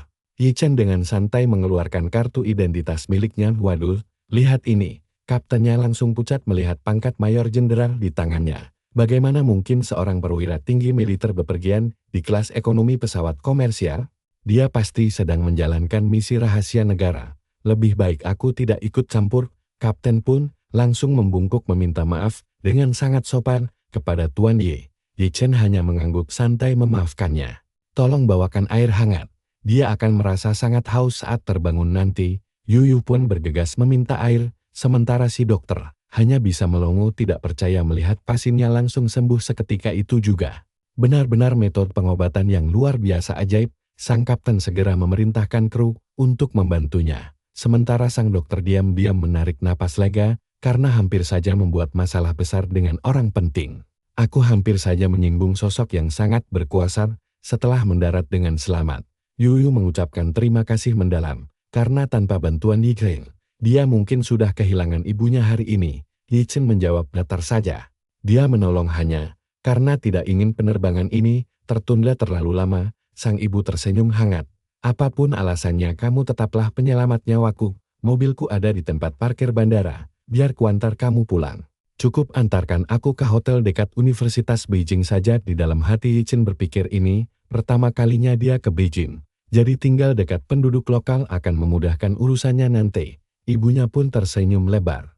Hotel di dekat kampus itu biasa saja. Lebih baik malam ini menginap di rumah kami karena banyak kamar kosong yang bersih. Besok pagi baru kuantar ke tempat yang bagus. Mereka pun tiba di rumah Yuyu. Ayah Yuyu menatap tajam ke arah Yichen dan menanyakan siapa pemuda asing ini. Sang istri segera menjelaskan bahwa dia mendadak sakit parah di pesawat dan pemuda inilah yang menyelamatkan nyawanya dari maut. Lagi pula rumah mereka punya banyak kamar kosong. Namun sang ayah mengernyit curiga karena merasa ada yang janggal. Dia sudah puluhan tahun bekerja di dunia medis dan sangat memahami kondisi kesehatan istrinya sendiri. Begitu penyakitnya kambuh, tidak ada seorang pun yang bisa menyembuhkannya tanpa obat khusus. Bocah ini pasti sudah menipu istri dan anak gadisnya. Dia pun mengeluarkan sebuah kartu ban, lalu menyodorkannya ke Yichen. Malam ini ada tamu penting, jadi semua kamar penuh. Sopirku akan mengantarmu ke hotel bagus. Di kartu ini, ada 500.000 yuan. Anggap ini tanda terima kasihku. Tapi istri dan putrinya langsung protes keras. Apa yang ayah lakukan? Ayah tidak boleh memperlakukan penyelamat kita seperti ini. Tapi si ayah menjawab dengan dingin, aku yang menghasilkan uang dan akulah kepala keluarga ini. Semua ucapanku adalah hukum. Pria itu membatin bocah ini. Pasti mengincar hartaku dan mencoba mendekati putriku. Tapi dengan santai, Yi melemparkan balik kartu itu. Simpan saja uangmu. Yi langsung berbalik, pergi begitu saja. Yuyu berlari mengejarnya. Di dalam rumah, ibunya menatap tajam sang suami Dujung. Apa yang kamu lakukan? Tuan Yi bukan penolong biasa. Identitasnya jauh lebih gila dari dugaanmu. Hari ini, kamu sudah menyinggung orang besar. Tapi Dujung malah mencemooh kamu, dan anak kita memang payah menilai orang. Sekali lirik saja aku sudah tahu dia bukan siapa-siapa. Tiba-tiba Yuyu kembali sia-sia, dia langsung menghilang begitu saja. Yuyu menatap ayahnya dengan sangat serius. Ayah, kali ini ayah salah besar. Ada rahasia yang bahkan ibu tidak tahu. Hanya aku yang melihatnya dua kapten datang menghentikan Tuan Yi saat ibu pingsan. Tapi begitu dia menunjukkan kartu identitasnya, wajah mereka langsung berubah. Aku sempat membaca dua kata di sana Mayor Jenderal. Di ujung tertawa itu jelas kartu palsu. Kalian pikir aku sebodoh itu? Aku kenal banyak orang militer. Mana mungkin bocah seumuran dia jadi Mayor Jenderal? Dia pasti memalsukan dokumen itu untuk menipu. Harusnya tadi kulaporkan ke polisi. Yuyu mulai ragu. Tapi bersiaplah, disinilah kebenaran akhirnya terungkap. Begitu pintu dibuka, dua perwira militer sudah berdiri tegap di luar. Salah